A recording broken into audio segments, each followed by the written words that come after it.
Salut les bichons, c'est Laurent Jacquet pour LJVS. On espère que tout va bien aujourd'hui pour cette matinée de printemps, mais le printemps n'est encore pas arrivé, semblerait-il. Et aujourd'hui, je suis avec Jonas de l'équipe de Réo. Comment ça va, Jonas? Ça va et toi, Laurent? Eh ben nickel. Tu vois, je suis bien content. Donc il est venu me donner un petit coup de main. Pourquoi? Parce que dans ce chantier de construction neuve, on va vous présenter le nouveau système de plancher chauffant de Réo. C'est le Réo Speed. Oui, c'est ça. C'est bien ça? Alors quelle est la particularité de ce plancher, mon cher Jonas? Eh bien, c'est un plancher qui se pose sans agrafe. Ouais. Et avec un revêtement spécifique sur les plaques d'isolation qui permet de venir scratcher directement le tube sur l'isolant. Voilà. Donc là, on a une sous-couche en alu, on a toute une structure. Là, ce sont des plaques de 80. Donc c'est du 3,7. Et quand on met pas sur maman, bah ça colle. C'est ça. Et voilà, c'est nickel. Donc, pour démarrer ce chantier avec Jonas, eh bien, on va déjà commencer à préparer 2-3 trucs. Donc, c'est-à-dire vérification de la planéité de la dalle. Oui. Ensuite, pose de la bande périphérique. Oui. Et ensuite, on commencera à poser les dalles. Oui, c'est ça. Ok? Ok. Allez, c'est parti.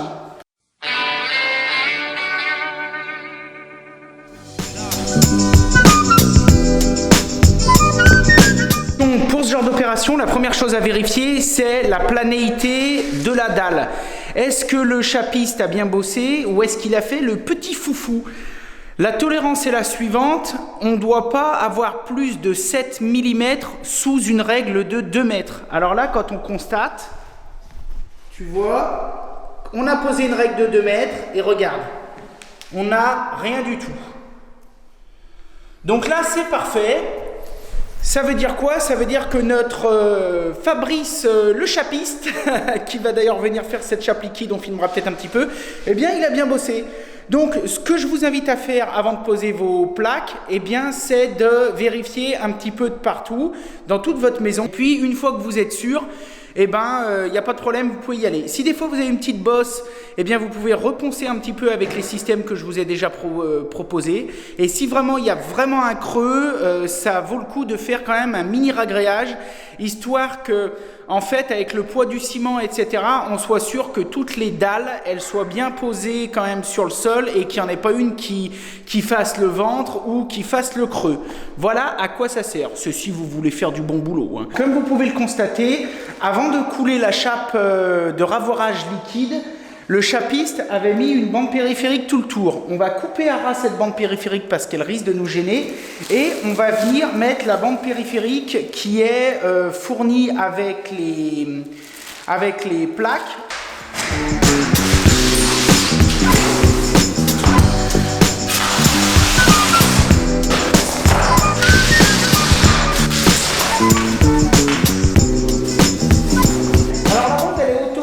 Même si elle est autocollante, il vaut mieux quand même, je vais aller chercher, tu vas voir, mon petit marteau agrafeur, et de temps en temps, on va quand même mettre une petite agrafe, ça renforce, et puis ça mange pas bien de pain.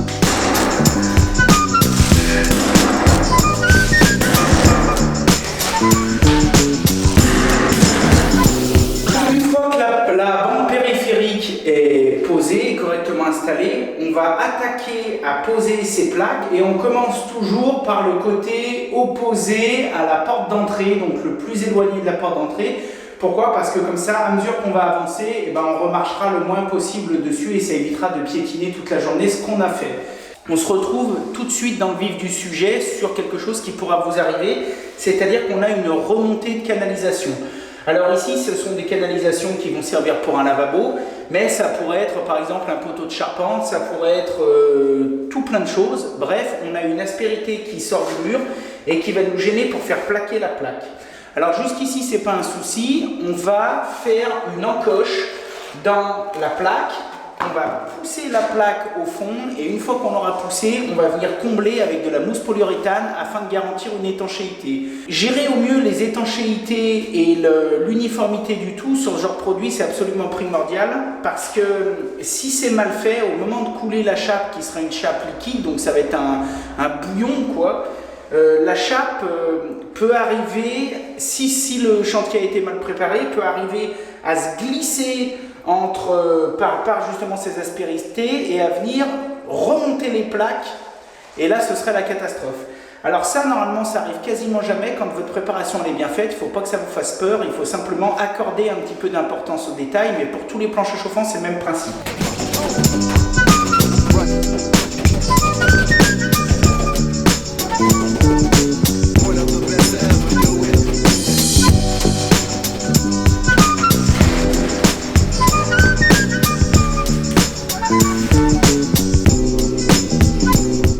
Là, il va falloir faire une coupe. Donc cette coupe, c'est la même chose. On va la faire avec la scie Egoin. Et pour ça, il y a une astuce qui est facile pour prendre vos dimensions. Donc, comme on peut voir, on a des emboîtements mâles et femelles. On a démarré avec un femelle histoire d'être à fleur du mur. Donc là, on a un emboîtement mâle. Donc il va falloir que le femelle arrive dedans. Au lieu de prendre la cote et de sortir le mètre toutes les 5 minutes, ce qu'on va faire, c'est qu'on va retourner la plaque. On va venir la plaquer contre le mur. Voilà. On va faire une petite encoche ici. Hop. On va faire une petite encoche ici. Hop. Et ça va nous permettre de nous guider. Hop.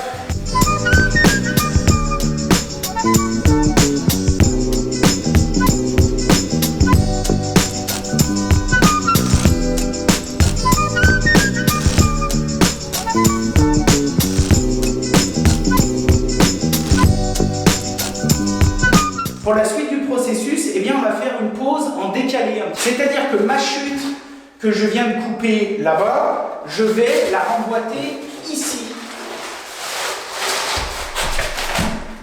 Je vais la remboîter ici et ainsi, ça va me rigidifier l'ensemble puisque surtout ce qui est important, c'est qu'on n'ait pas ce qu'on appelle le coup de sabre. Donc c'est-à-dire ce qu'on n'ait pas un alignement des joints des plaques. À partir d'ici, vous avez tout compris, il n'y a plus qu'à continuer.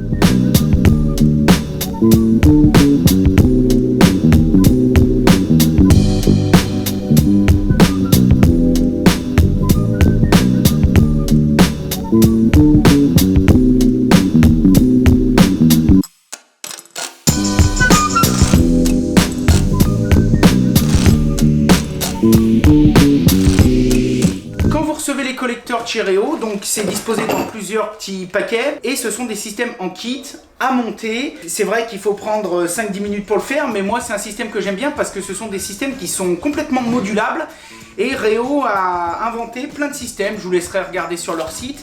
Là on a les modules de collecteur, donc en fait on en commande le nombre de boucles de départ qu'on a à faire pour son plancher chauffant.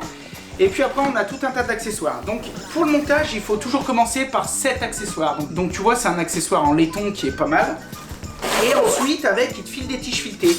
Donc ce que tu fais c'est que tu vois tu vas venir déjà fixer 2 tiges filetées. Tu les laisses entières ou tu les recoupes, tu fais comme tu veux. Voilà comme ça. Ça démarre comme ça. Et ensuite, comme un Lego, tu vas prendre tes modules. Alors, il y a toujours un module avec un côté avec un joint et un côté sans joint. Donc, on va enfiler le côté où il n'y a pas de joint. Pourquoi? Parce que là, il y a déjà un joint torique sur la pièce en laiton. On emboîte en diagonale et on laisse descendre. Pour être sûr qu'il soit bien emboîté, il faut vraiment que là, ce soit à fleur. Et normalement, vous ne pouvez pas vous tromper parce qu'il y a des petits picous détrompeurs. Hop là. Une fois qu'on a fini, on a avec une pièce de fin. Tu vois, cette pièce de fin, c'est un carré. D'un côté, c'est marron clair et de l'autre côté, c'est noir. Alors, il y a toujours une indication. Le côté noir, c'est marqué sur le couvercle intérieur. Donc, ça veut dire côté collecteur. Donc, on le prend. Là aussi, il va venir presser le joint torique qu'il y a ici. Et hop, nickel.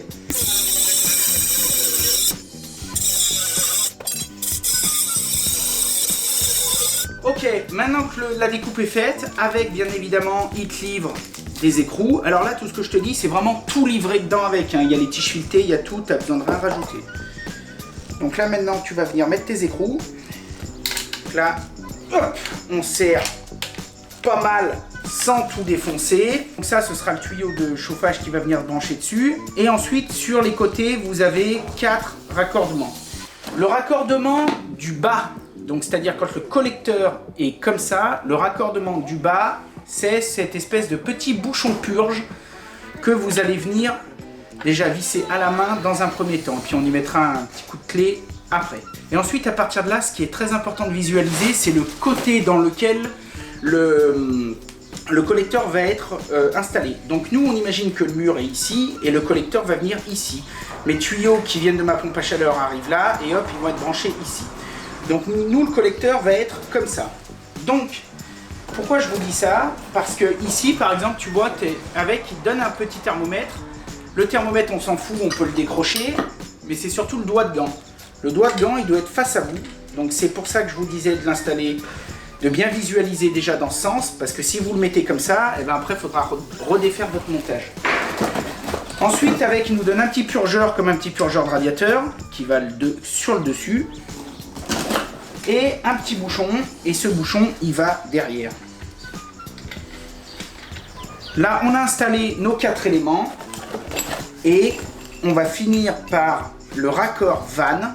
Pourquoi vanne? Parce qu'ici il y a une petite clé qui permet de venir fermer comme une 24 tours avec le joint plat qui est donné avec, et ça va venir ici.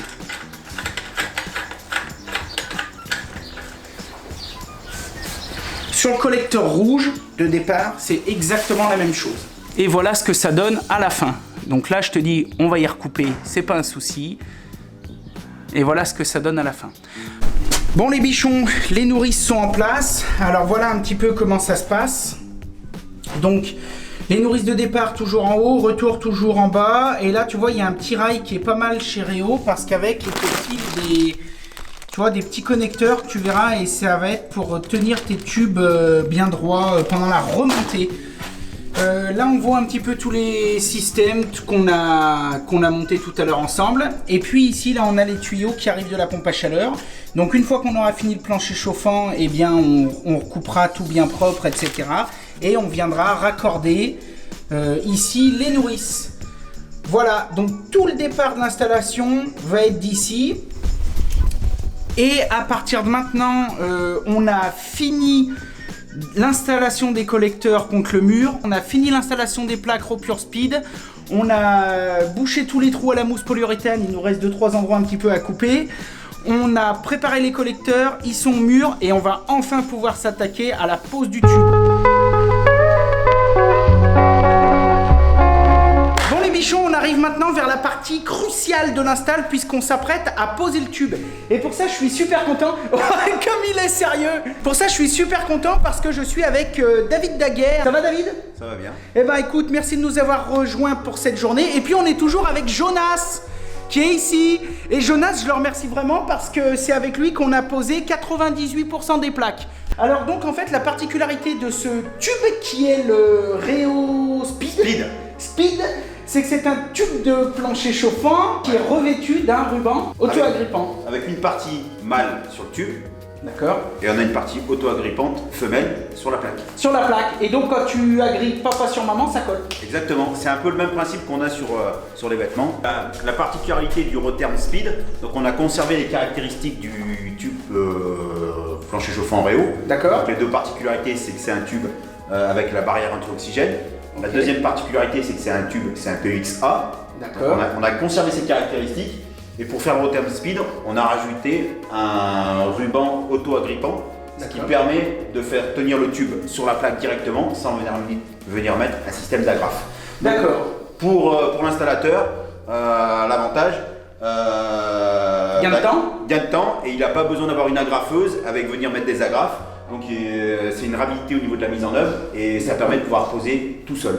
D'accord, donc même si là dans la démonstration on va le faire les 3 quarts à 2 ou à 3 parce qu'on a la chance sur le chantier d'être 2 ou 3, mais quelqu'un seul, grâce à l'ensemble tube et puis dérouleur, peut arriver à se débrouiller, à gérer son chantier seul. Il a entièrement été conçu entre le dérouleur et l'anneau pour qu'à aucun moment le tube dans son processus de déroulement il vienne rentrer en contact sur la plaque. Parce que dès que le tube va être en contact avec la plaque, il va venir se scratcher. D'accord. Et le but c'est que le tube tienne sur la plaque.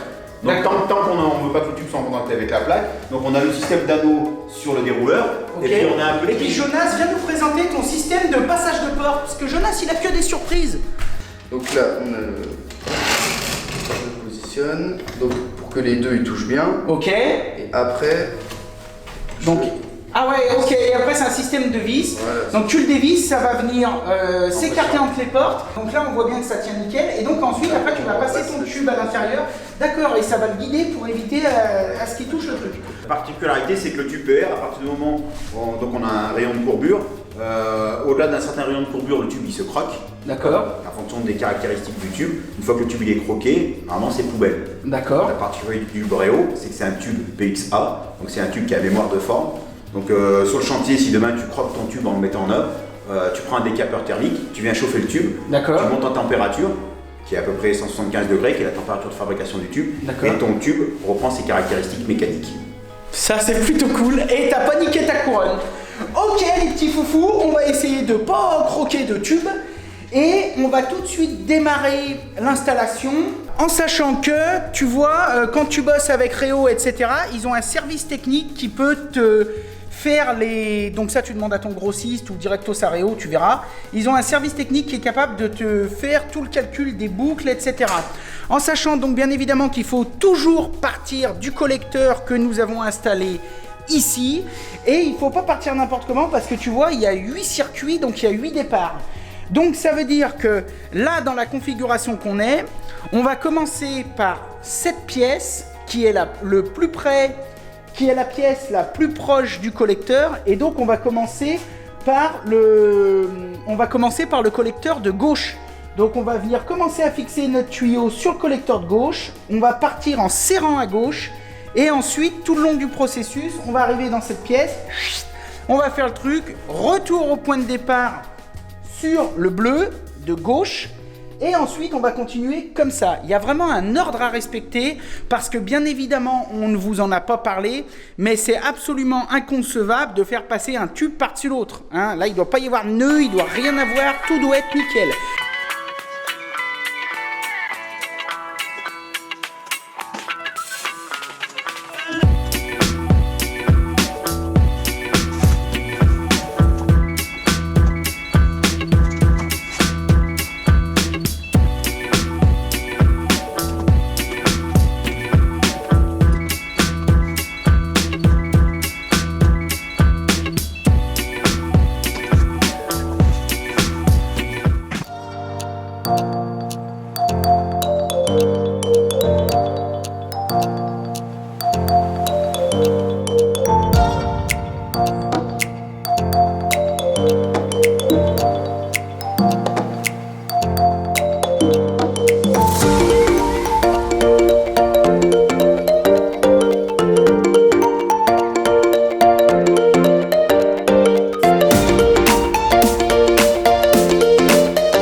suite des événements, on a tout fini et on va passer au remplissage des collecteurs parce que quand on coule une chape liquide, on est obligé de remplir l'installation d'eau, donc de la purger, etc. et de monter l'installation entre 4 et 6 bars, selon ce que m'a dit Réo. Alors il y en a qui ont l'habitude de la monter à 6, il y en a qui la mettent à 3, moi souvent je la mets à 3 parce que de toute façon après le plancher il va être à 1 bar. Mais en fait pourquoi on la monte entre 4 et 6 bars? Parce que s'il y a un problème au niveau du coulage de chape et qu'il y a quelque chose qui se perce, je touche du bois, ça m'est jamais arrivé. Mais en fait, il faut qu'avec la pression, ça sorte et que ça se voie, et qu'on voie la fuite. Donc là, on va faire ça bien. Pour remplir, donc tu as vu, là ici, j'ai amené un tuyau d'arrosage qui est branché sur le réseau. Là, j'ai fermé. J'ai quand même un petit pot, là, ici, pour purger, tu vois. Et j'ai tout fermé. Donc, c'est-à-dire que j'ai fermé ici toutes mes boucles, sauf une, sauf la première. Et maintenant, tu vois, donc j'ai dévissé, là, tu vois, les petits caches, là, qui sont là. Regarde, tu vois, j'en ai laissé un pour te montrer. Tu vois, je le dévisse. Voilà. Et ensuite, ça, maintenant, je vais tous les visser à fond pour tous les fermer. Et donc, comme ça, en faisant ça, je vais isoler tous les réseaux et je vais pouvoir les remplir un par un, tout doucement.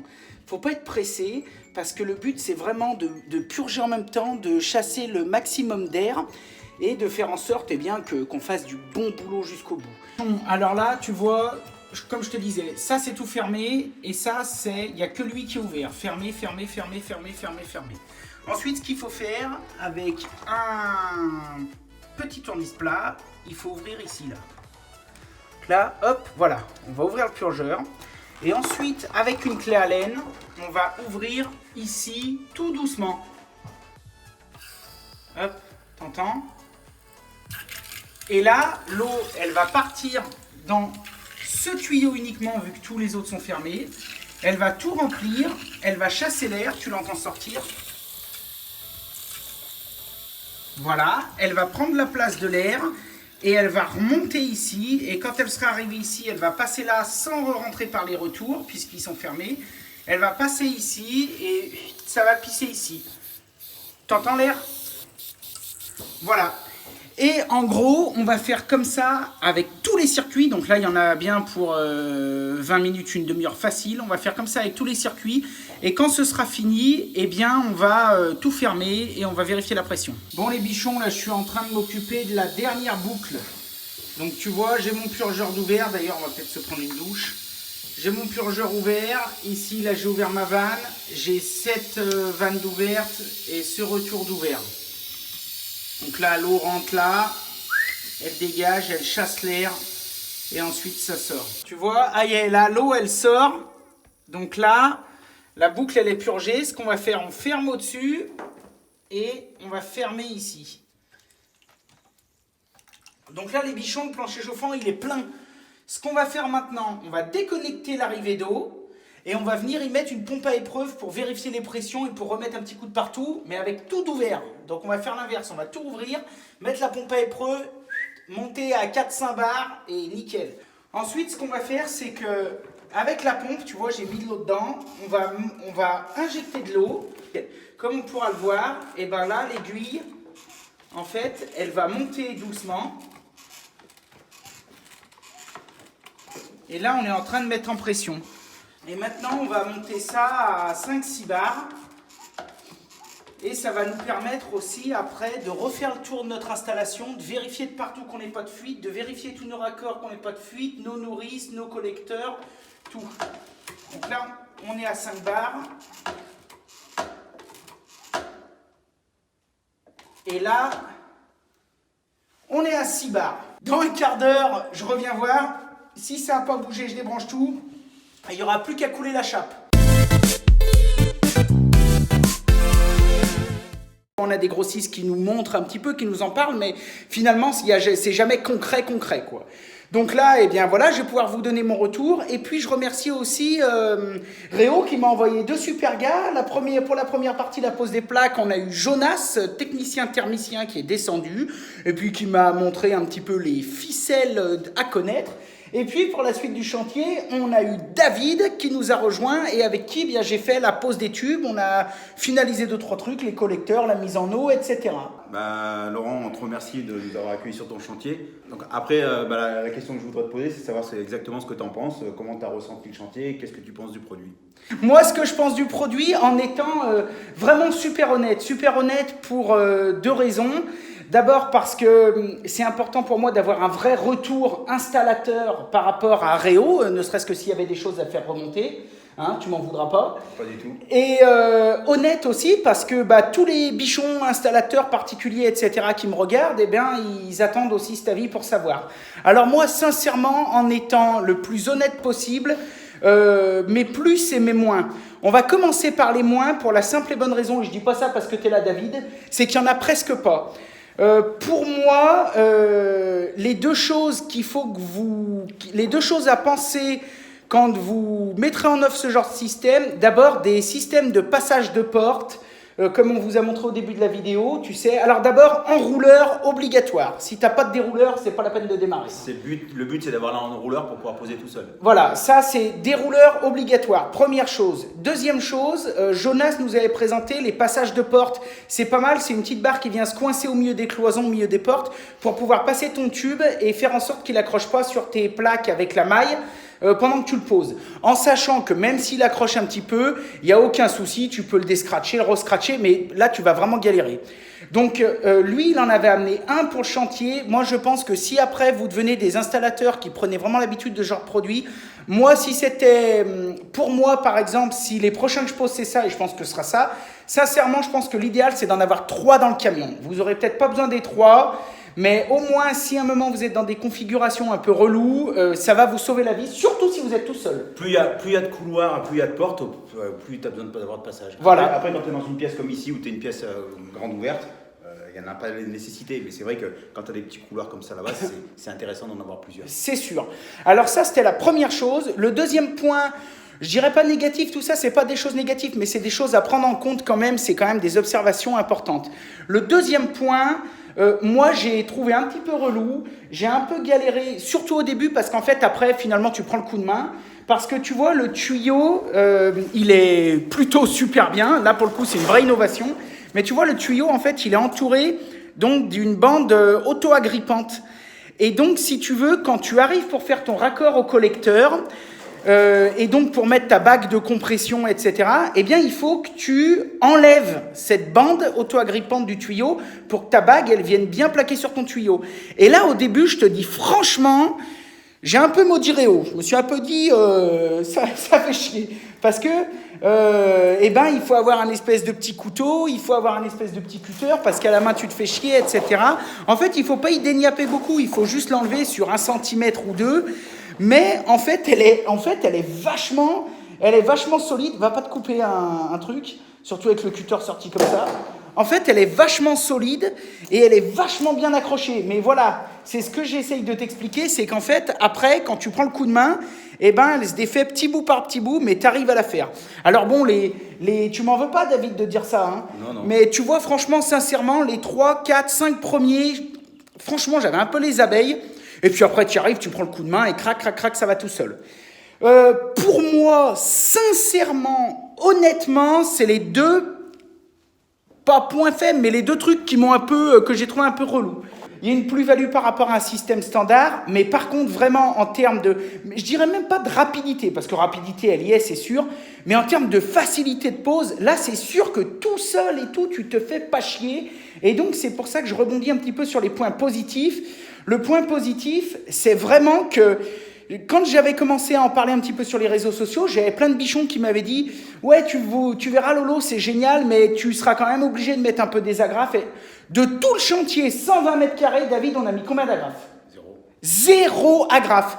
Et pas 0 pour dire de faire la vidéo. Tu peux le montrer. Ah bah ouais, non mais de toute façon après je vais faire un tour, mais pas 0 pour dire de faire la vidéo. 0 parce que vraiment, et moi tu me connais, je vais pas... En plus là on est chez un vrai client, donc c'est-à-dire que c'est pas une salle d'expo, je vais pas prendre le risque moi d'engager ma décennale, etc.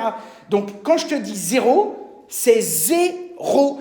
Et 0, pas pour dire un moment merde, ce serait con d'en mettre une pour la vidéo, c'est vraiment qu'on n'en a pas eu besoin. Les 2-3 endroits où c'est un peu remonté, tu prends un peu avec le pied, tu roules un peu avec le pied, franchement, ça va nickel. Ça, c'est le premier avantage. Le deuxième avantage, à un moment, on n'a pas filmé, mais on n'a pas fait gaffe parce qu'on discutait, on était dans le boulot avec David, machin, et en fait... On avait démarré une boucle avec une couronne qui était trop courte.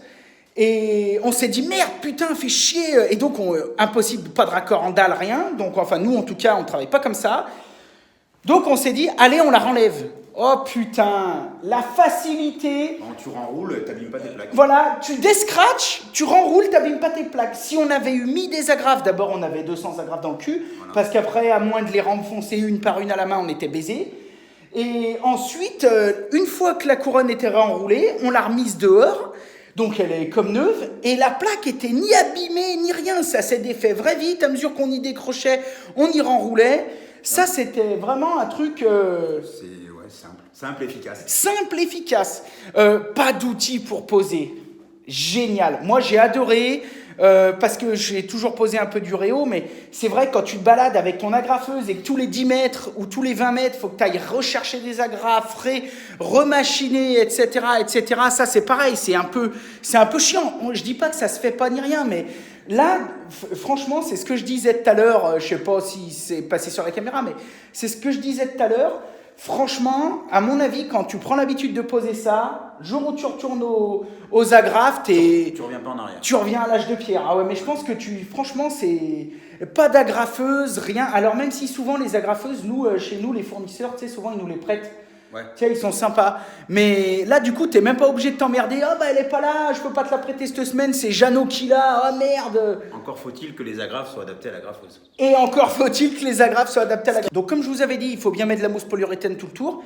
Après, le reste, moi, j'ai pas rencontré de difficultés majeures. Il n'y a aucun moment où j'ai eu ne serait-ce qu'envie de sortir la couronne du truc, d'y mettre un coup de pied, de la balancer dans la pelouse en disant ta merde, tu la remballes. Jamais, franchement, j'étais super content. J'ai été vraiment, franchement, mais même franchement, je dis, comme j'en ai parlé en voix off à David, moi, j'y croyais pas à ce produit. Moi, je me suis dit, ça va être encore un truc commercial qui vont nous sortir. Franchement, il est au point, c'est abouti. Il faut prendre le coup de main. Dès que tu as le coup de main, à mon avis, tu reviens pas à la graffe. C'est comme le vélo. C'est comme l'essayer, c'est l'adopter. L'essayer, c'est l'adopter. Voilà, bah écoutez, sur ces belles paroles, je vais libérer David. Moi, je pense que je vais revenir demain sur le chantier, fignoler les 2-3 petits trucs, aspirer un petit peu pour laisser tout prêt pour mon petit chapiste, pour que ce soit nickel de chez nickel. Bah écoutez, moi je vous remercie. Sincèrement, essayez le produit. Comme ça, vous ferez vous-même votre avis, votre idée. Et puis, moi, je vous souhaite une super journée. Comme d'habitude, soyez créatifs, faites de votre mieux. Et à la prochaine, mes bichons. Bye. Salut Laurent, salut les bichons. Yeah, Macaille. Allez, tchuss.